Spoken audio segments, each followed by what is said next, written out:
Delhi as our country's capital बहुत बुरी तरह फेल कर रही है।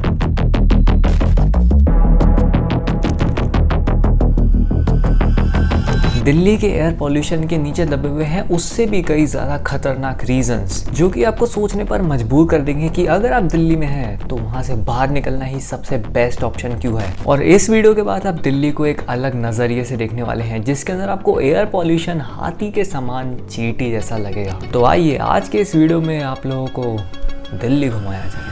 तो दिल्ली के पास से गुजरती है यमुना रिवर जिसके बारे में आप सभी को पता होगा।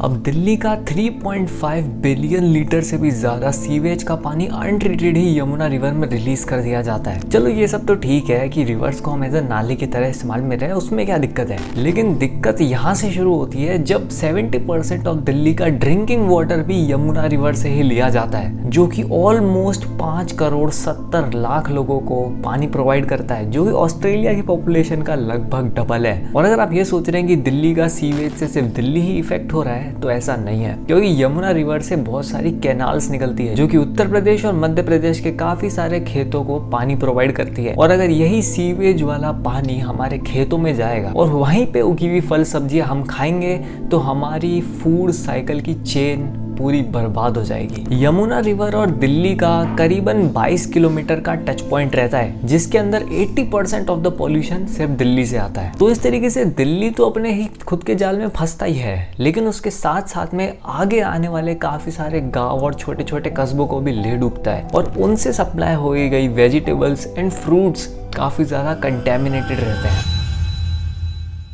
मुझे ट्रैफिक में रहना ज़्यादा पसंद नहीं और शायद आपको भी नहीं होगा, लेकिन अब दिल्ली वालों को इसकी आदत सी लग गई है, क्योंकि एवरेज एक पर्सन दिल्ली के अंदर 2 घंटे से भी ज़्यादा एक दिन ट्रैफिक में बिता रहा है। और इस ट्रैफिक की वजह से दिल्ली के अंदर काफ़ी ज़्यादा एक्सीडेंट्स भी देखने को मिलते हैं। लेकिन एक मिनट, ट्रैफिक में तो गाड़ी धीरे चलती है, तो ट्रैफिक के अंदर एक्सीडेंट कैसे हो रहा है? क्योंकि भाई अगर आपके 2 घंटे ट्रैफिक में बर्बाद हो रहे हैं तो फिर आप चाहोगे कि आप तेज गाड़ी भगा के अपना ड्राइविंग टाइम ओवरऑल कम कर पाओ। इस चक्कर में बहुत ज़्यादा रैश ड्राइविंग देखी जाती है दिल्ली के अंदर, जिसकी वजह से काफ़ी ज़्यादा एक्सीडेंट्स होते हैं। और इसमें कहीं ना कहीं हमारी रोड और सिटी प्लानिंग का भी बहुत बड़ा हाथ है। हमारे रोड्स को इस तरीके से डिज़ाइन ही नहीं करा गया है जिस तरीके से हम ट्रैफिक को कंट्रोल कर पाए। और इसके साथ में हमारे रोड्स इतनी बुरी तरह डिजाइंड है कि हल्की सी बारिश आते ही पूरा समुंदर रोड पे आ जाता है। और अब बात करते हैं आपके और मेरे फेवरेट एयर पोल्यूशन के बारे में। अब मैं सोच रहा था कि इस पॉइंट को मैं लास्ट में रखूंगा, लेकिन जब मैंने इसके बारे में रिसर्च करी तो मेरे को कुछ ऐसी चीजें मालूम पड़ी जो आपके लिए जाननी बहुत जरूरी है। अब इतना तो आप लोगों को ये पता होगा कि अगर आप दिल्ली में रह रहे हैं तो वहाँ की पॉल्यूशन इतनी ज्यादा है कि एक आदमी एक दिन में 25 सिगरेट तक फूक लेता है, बिना एक्चुअली सिगरेट फूके।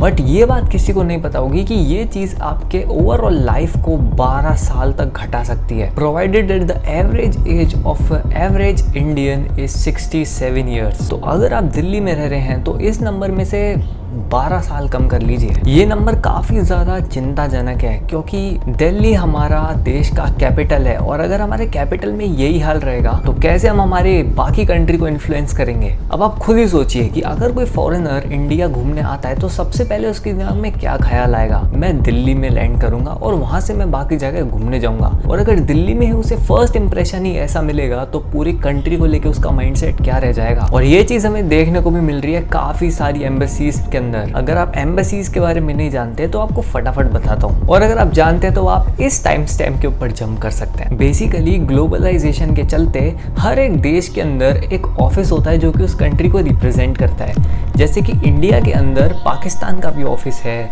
ब्रिटेन का भी ऑफिस है, अमेरिका का भी ऑफिस है, और ऐसे ही बहुत सारे देशों के ऑफिस है जो कि उसकी कैपिटल के अंदर ही बनाए जाते हैं। और उन ऑफिस के अंदर उन्हीं कंट्रीज के रिप्रेजेंटेटिव रहा करते हैं और उनके बच्चे और उनके फैमिली वाले भी वहीं पे रहते हैं। दिल्ली के अंदर चाणक्यपुरी नाम की जगह है जहाँ पर आपको सारे देशों की एम्बेसी मिल जाएगी। लेकिन हमारा प्यारा दिल्ली यहाँ भी हमारी बेइज्जती कराने में बिल्कुल भी निराश नहीं करता, क्योंकि जब किसी एम्बेसी के सामने ही आप कचरा फेंकोगे तो वो तो गुस्सा होगा ही ना। और उसके चक्कर में हमारे इंडिया की कितनी बेइज्जती हुई थी। Same goes with this embassy as well, जिसके सामने तो पब्लिक टॉयलेट ही बना दिया गया। इतनी पुअर प्लानिंग कैसे हो सकती है? और इसी इंसिडेंट्स के बाद में इन एम्बेसीज ने हमारे इंडिया के ऊपर इतने सीरियस एलिगेशंस लगाए जिससे कि कोई भी बाहर का बंदा सोचेगा कि इंडिया एज अ कंट्री तो बिल्कुल भी अच्छी नहीं है। ये चीज हमारे इंडिया को ओवरऑल नुकसान तो पहुंचाती है, but not only socially, economically भी, क्योंकि जो टूरिस्ट वहां से हमारे इंडिया में आके जीडीपी में कंट्रीब्यूट कर सकते थे अब वो कहीं और जाएंगे। एक्चुअली आई थिंक कि ये सब एक छलावा है। एक्चुअली में मीडिया और गवर्नमेंट दिल्ली के एयर पोल्यूशन के धुएं के नीचे काफी सारे काले सच छुपा के बैठी है, जिसके बारे में आपको भी नहीं पता था, लेकिन अब आपको ये चीज पता है। और मैं हमेशा ट्राई करता हूँ कि